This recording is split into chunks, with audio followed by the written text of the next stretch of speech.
घरोघरी मातीच्या चुली या मालिकेच्या पुढील भागामध्ये आपण पाहणार आहोत.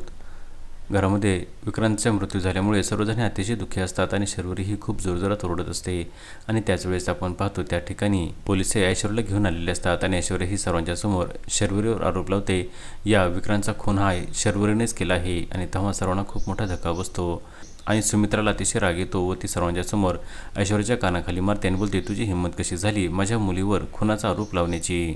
आणि त्यावेळेस ऐश्वर्यासोबत असलेले पोलीस शर्वरीच्या नावाचे अटक वॉरंट दाखवतात आणि बोलतात, आम्हाला शर्वरीला अटक करावी लागेल. आणि ते शर्वरीला अटक करून घेऊन जाऊ लागतात. तेव्हा सौमित्राला देखील राग येतो आणि तो बोलतो, हे सर्व ऐश्वर्या तुझ्यामुळे झाले आहे.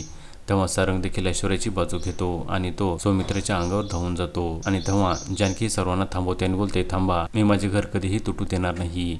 खरा गुन्हेगार, खरा खुनी कोण आहे हे मीच शोधून काढणार. आता पुढे येणाऱ्या भागामध्ये विक्रमचा खरा गुन्हेगार कोण आहे हे जानकी शोधून काढू शकेल का हे पाहणे अतिशय रंजक ठरणार आहे. घरोघरी मातीच्या चुली या मालिकेचे सर्व अपडेट्स पाहण्यासाठी आमच्या चॅनलला लाईक करा, शेअर करा आणि सबस्क्राईब करायला विसरू नका.